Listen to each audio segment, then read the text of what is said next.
तर तिकडे लालबागच्या राजाला देखील यंदा उशीर झालेला आहे। विसर्जनासाठी जवळपास 24 तासांपेक्षा जास्त तास उलटून गेलेत। मात्र तरी देखील बाप्पाची मूर्ती बघायला गेलात तर समुद्रामध्ये अर्ध्या पाण्यामध्ये दिसते आणि अर्धी मूर्ती बाहेर दिसते। समुद्राला भरती आल्याचं कारण आहे, त्यामुळे विसर्जनाला उशीर झाल्याचं बघायला मिळतंय। लालबागच्या राजाच्या विसर्जनासाठी यंदा विशेष अशी स्वयंचलित तराफा देखील तयार करण्यात आलेला होता। मात्र समुद्राला भरती आल्यामुळे तराफा प्रचंड हलत होता, त्यामुळे लालबागच्या राजाची मूर्ती त्यावर चढवण्यात आली नाहीये। या संदर्भात अपडेट जाणून घेऊयात आमचे प्रतिनिधी गिरीश यांच्याकडनं। गिरीश, सध्या तू तराफ्यावर उभा आहे, सध्या तिथली स्थिती काय आहे? आता पाणी ओसरायला सुरुवात झाली आहे का?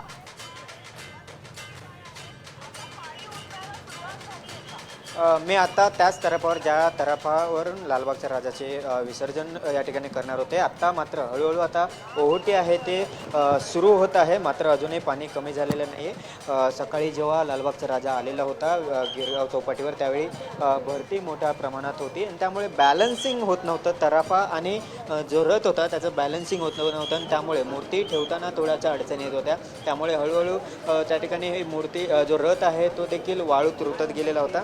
बरेचसे प्रयत्न करण्यात आले, मात्र त्याला यश आले नाही। त्यामुळे थोडा वेळ विश्रांती घेत जोपर्यंत भरती संपत नाही त्याची या ठिकाणी वाट आहे ती बघण्याची लालबागच्या राजाच्या मंडळाने घेतलेली आहे। आणि सद्यस्थितीत या ठिकाणी आपण बघतो की लालबागच्या राजाच्या मंडळाचे सर्व पदाधिकारी आहेत या ठिकाणी आहेत कुठेही।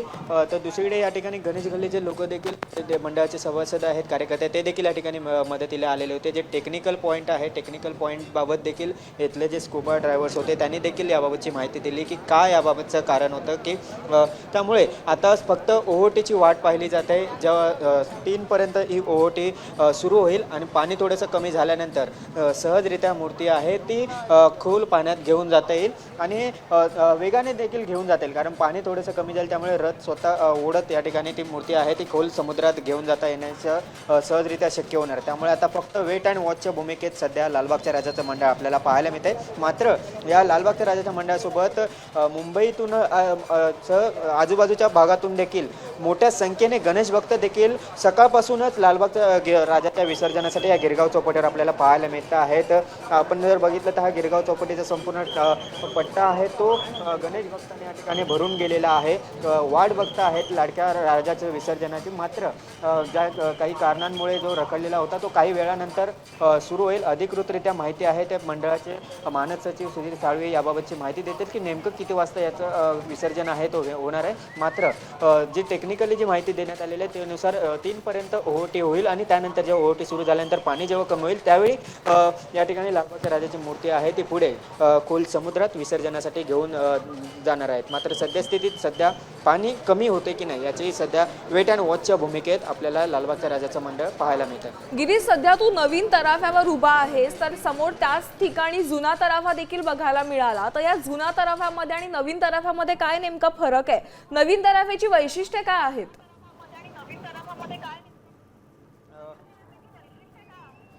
नक्कीच बघितलं तर तो मागच्या साईडला आपण बघितलं तर जुना तराफा आहे ज्या ठिकाणी याआधी जे होतं तर विसर्जन केलं जातो। मात्र यंदा एक टेक्नॉलॉजीरित्या आणि बघितलं तर एक अत्याधुनिक असा हा तराफा आहे आणि हा तराफा केवळ जलवाहनच नाही तर भक्तिवान सुरक्षितता तंत्रज्ञान याचा संगम आहे। पूर्वीच्या जर दुप्पट आकाराच्या तराफ्याची रचना विशेष आहे आणि याशिवाय त्याला समुद्रात मार्गक्रमणासाठी कुठल्याही बोटीच्या सहाय्याची गरज भासणार नाही, कारण जुना जो तराफा होता त्याला बोटीची गरज भासवत होती। मात्र हा जो तराफा आहे त्याला एक्स्ट्रा बोट जी आज समुद्रात खेचून घेण्यासाठी जी एक्स्ट्रा बोट लागत होती त्या बोटीची गरज या तराफ्याला नाही आहे। कॅप्टनच्या नियंत्रणाखाली हा तराफा स्वतःच समुद्र लाटांवर स्वार होऊन आगेकूच करणार आहे। त्यामुळे ही एक जी पॉवर एक्स्ट्रा लागत होती, एक्स्ट्रा तराफा बोट लागत होती, ती बोट ह्याला नसणार आहे। स्वतः विशेष अत्याधुनिक असे तराफा खास लालबागच्या राजासाठी हा बनवण्यात आला होता। हा तराफा एखाद्या माहितीसाठी लालबागच्या राजाचं विसर्जन कधी होणार आहे या संदर्भातले वेळोवेळी अपडेट्स तुमच्याकडनं घेतच राहू। तुर्तास धन्यवाद। आपण पाहतोय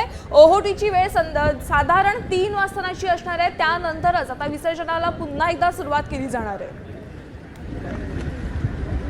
ओटी चालू झाली आहे, म्हणजे आता दुपारची जी ओटी आहे ती चालू झाली आहे आणि 3 पर्यंत आय थिंक 2:30 ते 3 पर्यंत ते पाणी खाली उतरेल पूर्ण। मूर्तीला वरती घेतल्यावर तुरंत आम्ही आत जाऊ, कारण की ह्याला जे तराफा आहे त्याला 60चे 2 इंजिन आहे.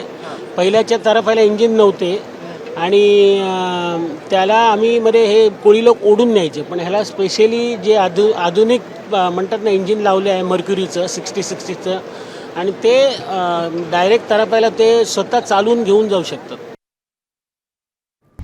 आता isakal.com आहे देशातील नंबर 1 ची मराठी न्यूज वेबसाईट. प्रत्येक अपडेटसाठी isakal.com ला नक्की भेट द्या.